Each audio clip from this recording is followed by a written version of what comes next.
Well, welcome back to Nightly Nonsense.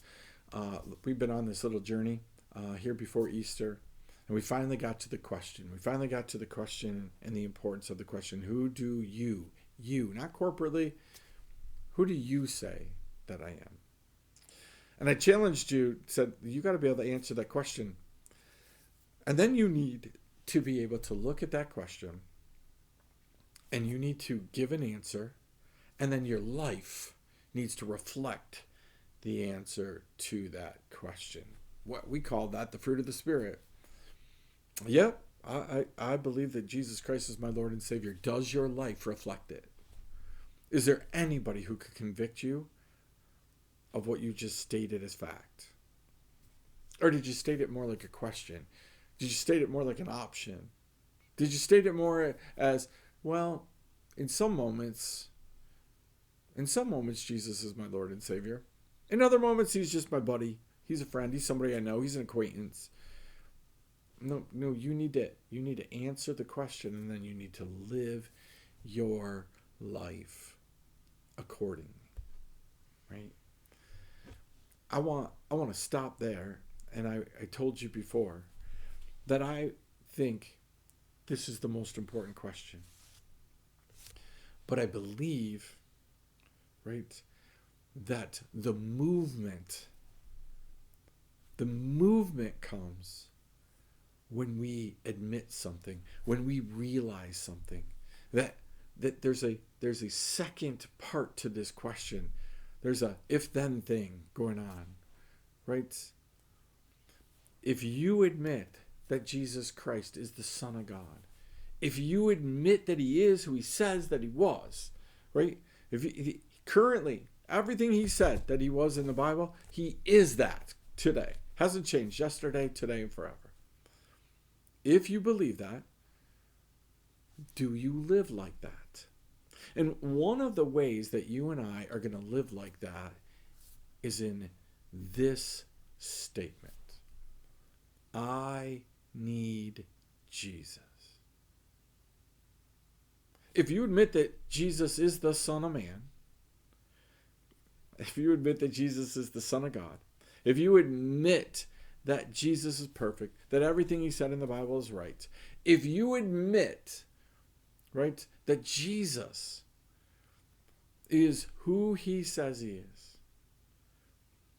then you have to admit that you need Jesus. And that is where the day-to-day battle is. Notice as it goes on, it says, but what about you? He asked, who do you say I am? Verse 16 in Matthew chapter 16 says, Simon Peter answered, you are the Messiah, the Son of the living God. Definitively, this is who you are. This is then what Jesus says. Blessed are you, Simon, son of man, for this was not revealed to you by flesh and blood, but by the Father in heaven. I tell you that you are Peter, and on this rock I will build my church, and the gates of Hades will not overcome it. I will give you the keys of the kingdom of heaven. Whatever you bind on earth will be bound in heaven. Whatever you loose on earth will be loosed in heaven. And then he ordered his disciples not to tell anyone he was the Messiah. Peter admits it, confesses it, announces and declares that Jesus is the Son of God. Perfect, flawless, lived a life so that a death, a burial, a resurrection, and an ascension, all put together, would get us in right relationship, restore us to God the Father. And all of that becomes a declaration that is just feel good in nature, has no power, and does nothing unless you add on to that, you are the Son of God, and I need you. I need Jesus.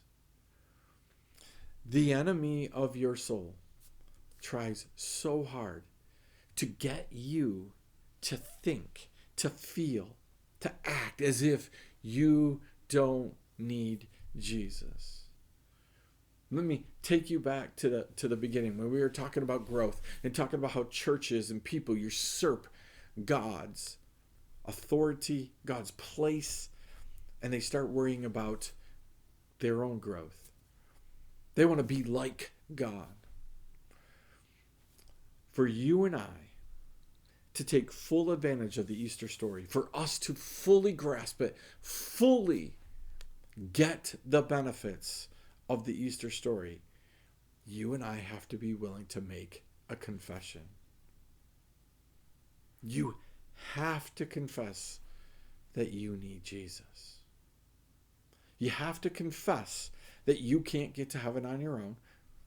You have to confess that you don't have it all together. You have to confess that Jesus is the Son of God and you need him. Not we, not corporately. It's not going to get away with like, oh man, Andy, he really needs Jesus. Yep, that's a true statement. But you're not getting to heaven based on my need for Jesus. You're getting to heaven based on your need for Jesus and your declaration that Jesus is the Son of God, that you need him as your Lord and your Savior, that there is a need for him. The movement that I would love to see happen organically, uncontrollably, wreaking havoc in ministries and churches, wreaking havoc in the secular workplaces, wreaking havoc in schools, wreaking havoc all over the place, playgrounds, is a movement where people would declare, I need Jesus. That we would do so in such a way that it would be definitive in nature, just factual. Do not add to it. I need Jesus. It's funny because my friend and I developed this thought process. It's not new. A lot of people have used it. There are songs, right? I need thee every day, right? Is a hymn. I need thee, oh, I need thee, right? I just heard that Danny Gokey made a song, said, we all need Jesus. This is not a new concept. The concept isn't the idea. The concept is the declaration. The concept is, I need Jesus. So my friend and I, we made t-shirts. We had t-shirts made for us that simply say, I need Jesus. A declarative statement. And I was presenting this whole thing and believe it or not, probably the same amount of time, just at one moment on a Sunday. And you know that I wore my t-shirts, and I kept pointing and saying, like, you have to admit this. You have to be willing to say you want this. You have to be willing to say you need this. You have to be willing to say, I need Jesus. And it's been amazing because the several places that I have presented this, somebody or buddies always walks up at the end and just says to me, I need Jesus and I want the t-shirt. I need Jesus. I want the t-shirt. I want to wear the t-shirt. I want to proclaim to everybody out there that I need Jesus. Would you wear the t-shirt? Would you ask for the t-shirt? Would you be willing to admit, to declare in a very demonstrative way, I need Jesus? Or would you buy the t-shirt and hide it? Wear it under another shirt, wear it under your coat.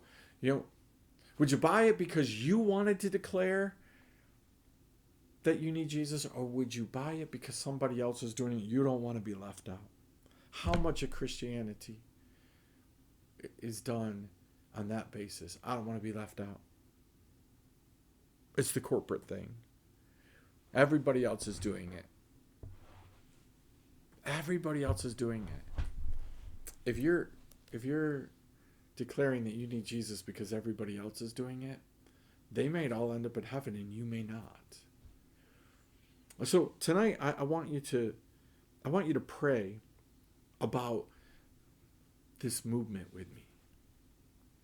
I want you to pray and join me in being willing to say to people out there, I need Jesus. Maybe you've already done that before. Maybe you've done that all the time. But But would you be brave enough? Would you be big enough to do it in a demonstrative way that everybody could see? Would you be willing to do it in a way that leaves no doubt? That would you realize that if you do that, then people are going to look at your life. They're going to look at your life. What are they going to say about the two? I'm declaring I need Jesus, but what does my life say? I want to pick it up tomorrow night, right there, on what does my life say? Right? Does the slogan, does my declaration match what my life says? So chew on that. That's a lot. Finally got to it. That's where my heart is. That's where my movement is. It's a movement of people that simply say, I need Jesus. See you next time. Nightly Nonsense.